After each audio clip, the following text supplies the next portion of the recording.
We say we love, we say we love. Okay, we came out to the beautiful Central Valley farmland in the Delta here. A wonderful day. This is where a lot of crops are grown. A lot of America's crops come from the Central Valley, and we love coming out here because it's nice and quiet and a great way to test out the 2024 Mazda CX-50 Meridian Edition. Now, this is a small SUV in competition with the Subaru Crosstrek Wilderness Edition, the Honda CR-V, the Hyundai Tucson, and the Toyota RAV4. There's a very crowded market for small SUVs. So this is Mazda's entry, the CX-50 Meridian Edition. Now, the first thing you notice about this Meridian Edition is this beautiful large roof rack that is there to handle your overlanding tent and equipment, or perhaps kayaks or bikes or cargo. You want to be able to strap down and keep the cargo area open in the car itself. This is a lockable roof rack, and it's an extra for this Meridian Edition, part of the Apex package. But in any case, this Mazda CX-50 has a 2.5-liter inline 4-cylinder turbocharged engine that produces 227 horsepower with 310 pound-foot of torque. So this is meant to be able to tow up to 3,500 pounds in this CX-50. It has an I-active 4-wheel drive. In fact, has what they call the My Drive with 4 drive modes: normal, sport, off-road, and towing. So each drive mode gives you a little bit different driving performance.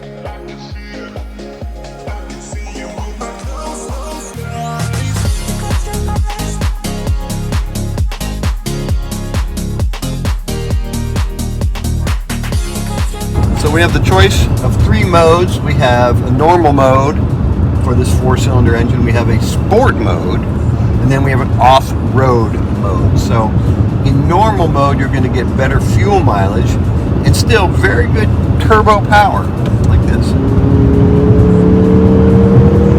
Pretty quick. Mazda's known for its vroom vroom. At least they used to be, but they're very good engines, very fast. Now, by a flip of this switch here in the middle, I can switch the modes to now sport mode, and it becomes red in the center dial. And so when we have a green light, that'll get less fuel mileage, but a little more power out of that turbo engine.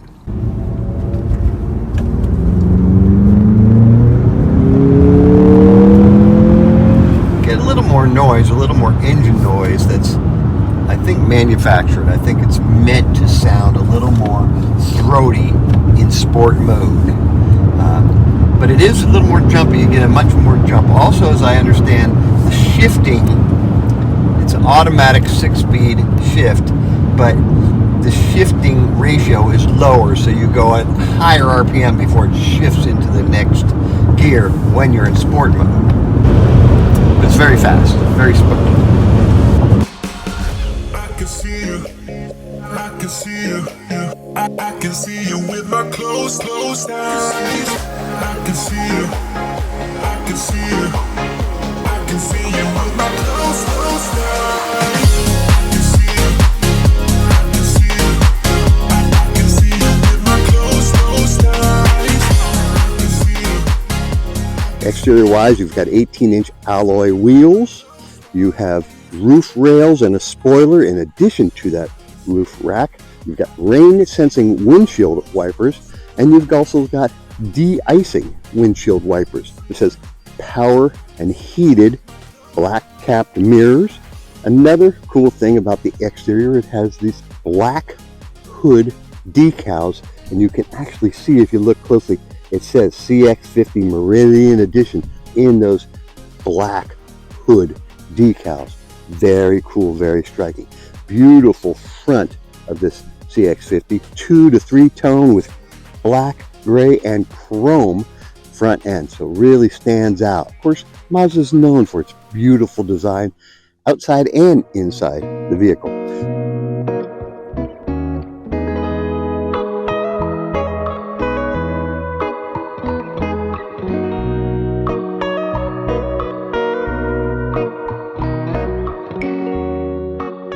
This has an 8.5-inch clearance, good for mild to moderate off-roading.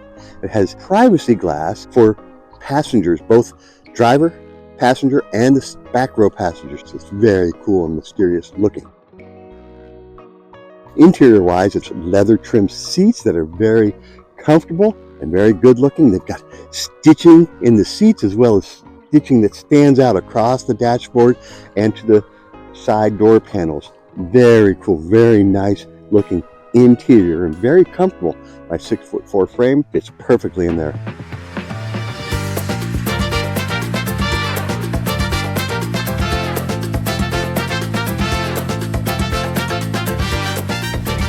There's some things that are a little confusing, I find, about the interior. We've got this 10.25-inch horizontal screen here that's really buried back. And I swear I have had a hard time connecting my Apple CarPlay to this system. Sometimes it connects right away, and sometimes it doesn't, and it won't do it. It's just confusing to me. So if I turn the car off, turn it back on, maybe it'll work, maybe it won't. I don't know even if it'll work now. So iPhone, trying to connect the iPhone, and it'll just do this. Just continue to try to connect it.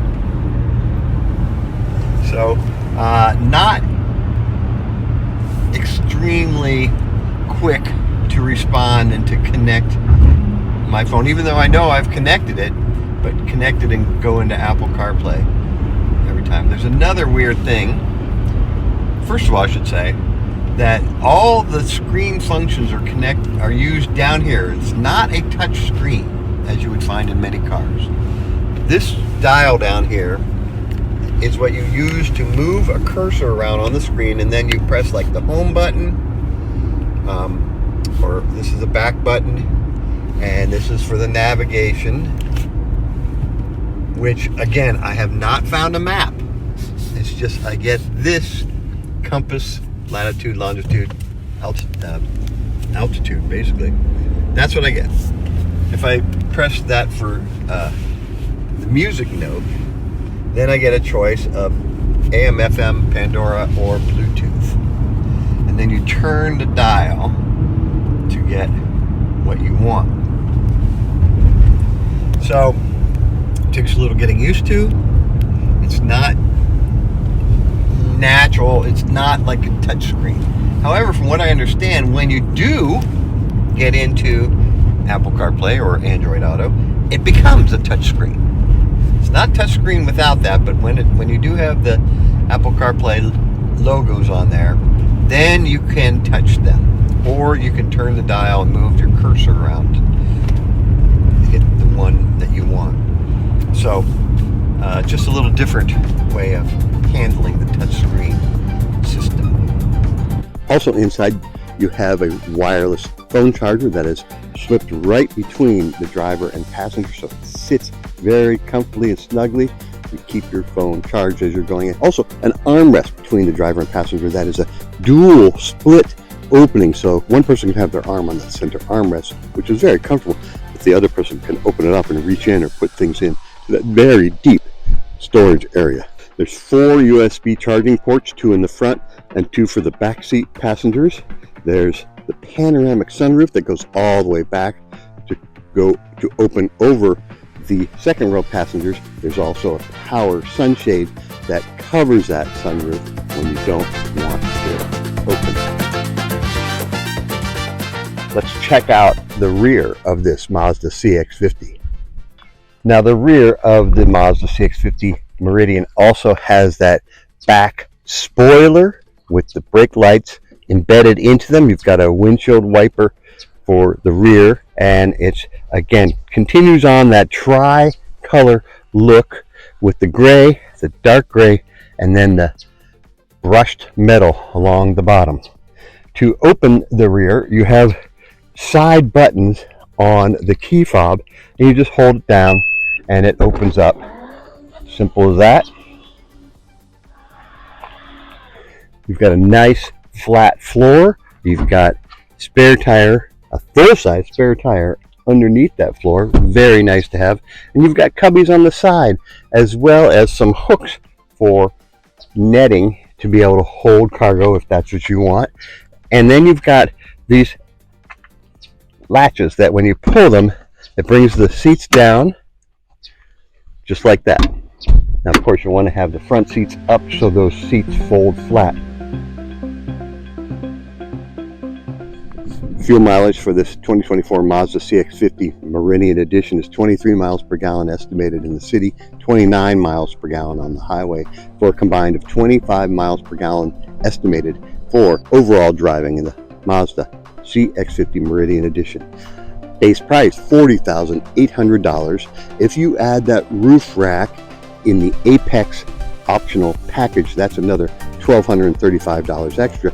So all told, as tested, this vehicle is $44,010 for the 2024 Mazda CX-50 Meridian Edition.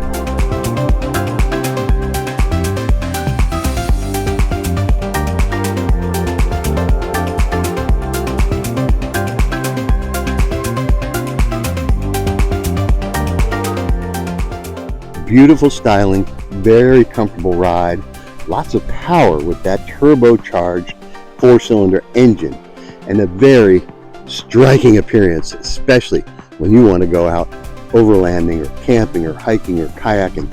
You've got the roof rack to handle it right there. Check it out.